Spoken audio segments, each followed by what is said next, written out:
Mes chers frères et sœurs en Christ, à travers le monde, que Dieu vous bénisse abondamment et puissamment, puissamment, puissamment, au nom de notre Seigneur et Sauveur Christ Jésus, notre grand et infiniment merveilleux Seigneur et Sauveur Christ Jésus. C'est par lui que nous vous saluons et nous vous souhaitons la bienvenue à cette antenne, en ce grand jour de l'an de grâce 2017, plus précisément le samedi 8 avril 2017, donc vous êtes en direct pour ce grand thème que le Seigneur a mis dans notre cœur, à savoir la délivrance de la débauche sexuelle, comment vaincre cette grande forteresse dans la vie de beaucoup de chrétiens, cette forteresse qui est les plaisirs sexuels. C'est un grand thème et c'est une des grandes forteresses de l'ennemi que nous allons exposer aujourd'hui.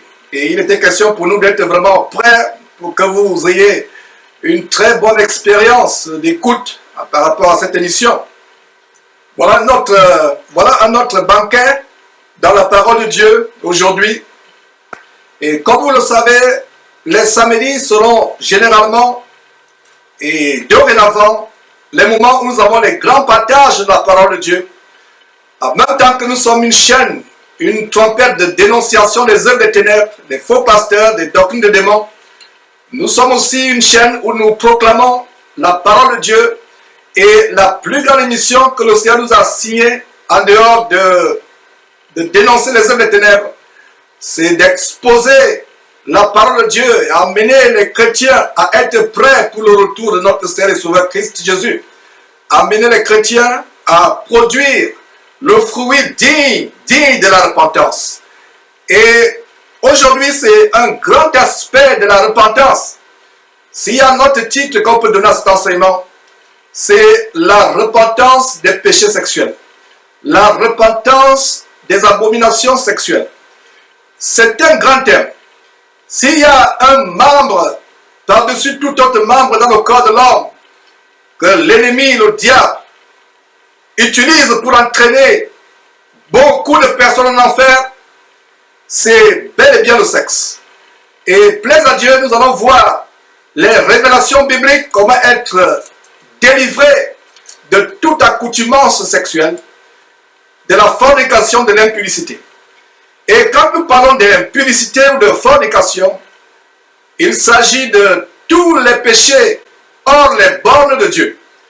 Que ce soit la masturbation, que ce soit l'homosexualité, aller avec un homme alors que vous êtes un homme, une femme qui va avec une femme, des hommes qui vont avec des animaux, tout ça c'est la fornication. Et aller avec des enfants sexuellement, c'est la fornication. Utiliser ses doigts pour se procurer soi-même du plaisir, c'est une autre catégorie de la fornication. Aller avec votre copine ou votre copain alors que vous n'êtes pas encore marié, c'est aussi une catégorie de la fornication. Tromper votre époux, votre épouse, alors que vous êtes marié, c'est la fornication aussi. Ou aller se rincer les yeux sur Internet, ou à la télévision, ou avec des vidéos, regarder des films pornographiques, pour vous branler par la suite, ou vous suyer l'intelligence, c'est également une catégorie de la fornication. C'est une autre catégorie de la fornication. Mes frères et sœurs, le sexe, c'est une arme fatale de destruction massive que le diable utilise aujourd'hui. Le sexe a été créé par Dieu pour être moyen de plaisir pour l'homme et la femme uniquement dans les bornes du mariage. Et même dans le cas du mariage, il y a des rapports sexuels qui sont prohibés, c'est-à-dire interdits par Dieu. Il y a certains orifices du corps qui n'ont pas été créés pour procurer du plaisir. Mes frères et sœurs, même les couples chrétiens mariés font des choses abominables, continuent à faire la fornication parce qu'ils utilisent les endroits du corps inappropriés pour les rapports sexuels. Mon frère, ma soeur, il faut que tu saches que ta bouche n'a pas été créée pour te procurer du plaisir sexuel ou pour procurer le plaisir sexuel à ton partenaire. La bouche a été créée premièrement pour communiquer avec Dieu, pour louer Dieu. La même bouche qui loue Dieu, la même bouche qui adore Dieu, c'est la même bouche par la suite qui va faire des choses abominables. Non seulement la bouche a été créée par Dieu comme membre dans votre corps pour louer Dieu, pour le glorifier. Et j'ouvre une parenthèse, je l'ai toujours dit et je me lasserai point de le dire. Si vous ne louez pas Dieu avec votre bouche, si vous n'adorez pas Dieu avec votre bouche, vous méritez d'être muet. Vous ne méritez pas d'avoir la parole. Parce que la raison pour laquelle la bouche nous a été donnée, c'est non seulement pour communiquer les uns avec les autres, mais c'est pour louer Dieu. Donc la bouche ne doit pas être un instrument de se procurer du plaisir ou procurer du plaisir à l'autre. Non seulement cela, la bouche a été aussi créée pour nous permettre d'avoir les aliments, de nous nourrir. Et malheureusement, cette bouche qui reçoit les aliments reçoit aussi des choses impures. Mes frères, cela n'est pas bienséant. Vous allez entendre des choses crues dans cet enseignement, tout en respectant le standard de la bienséance que Dieu nous demande. Mais c'est des choses qui vont nous secouer afin que nous recevons la délivrance. Jeune fille qui suit cet enseignement, je t'en supplie avec l'âme, suis cet enseignement et demande à Dieu de te donner la force, si tu es encore vierge, de te préserver, de préserver ta virginité pour ton mari. Jeune homme, si tu suis cet enseignement et que tu es encore puceau, demande à Dieu la force de te préserver. Et nous allons voir l'exemple d'un jeune, le jeune Joseph en Égypte. Et s'il y a un chapitre que les jeunes gens doivent lire, relire, méditer, c'est bel et bien Genèse chapitre 39. Nous y reviendrons.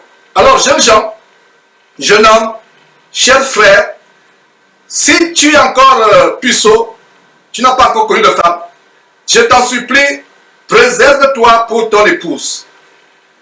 Dieu n'a pas créé l'homme pour qu'il vagabonde, pour qu'il aille de femme en femme, pour qu'il se souille sur les places publiques. Dieu a créé l'homme et la femme pour qu'ils soient fidèles au mari ou à la femme que Dieu leur a prévu selon qu'ils sont hommes ou femmes. Alors, même dans les couples chrétiens, je disais, la fornication continue, les choses infâmes. Je parlais de la bouche. Outre la bouche, il y a des parties du corps que Dieu a créées pour un but. Par exemple, une partie dont le but est de rejeter les excréments. Parce que quand vous mangez, c'est pour vous nourrir, c'est pour soutenir votre corps, c'est pour améliorer vos cellules.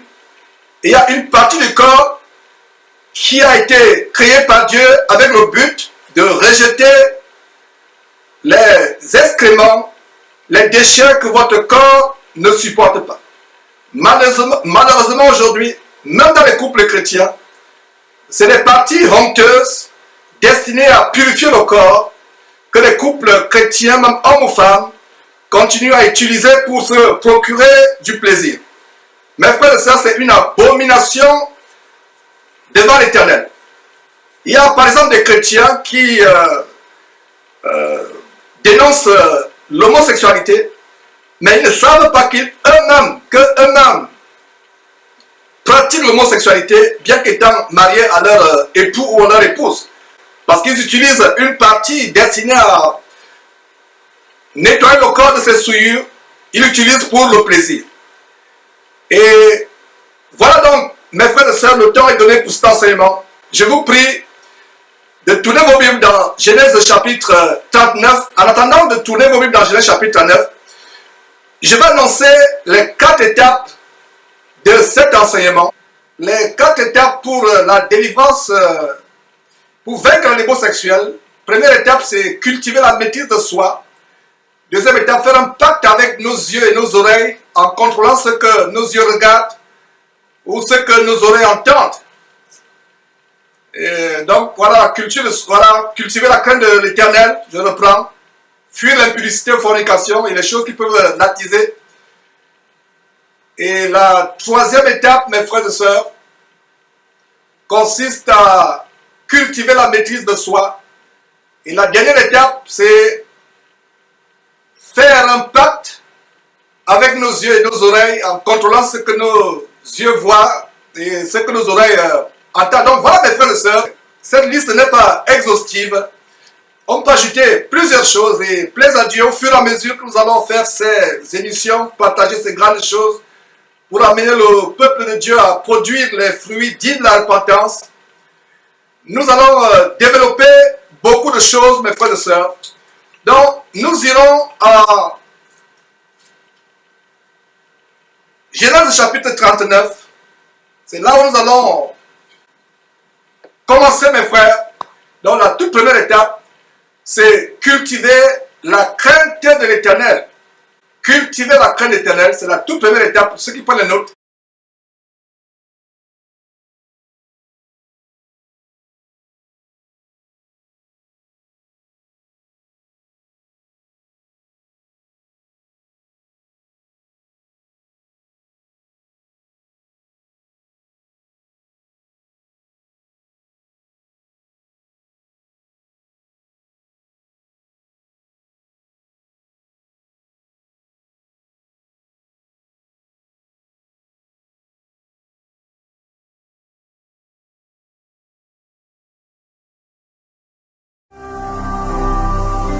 Ne manquez pas de vous abonner à notre chaîne YouTube Jésus-Christ TV, en cliquant sur le bouton s'abonner, juste au bas de la fenêtre de cette vidéo.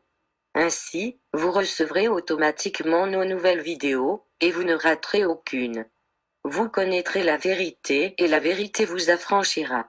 Jean 8, 32.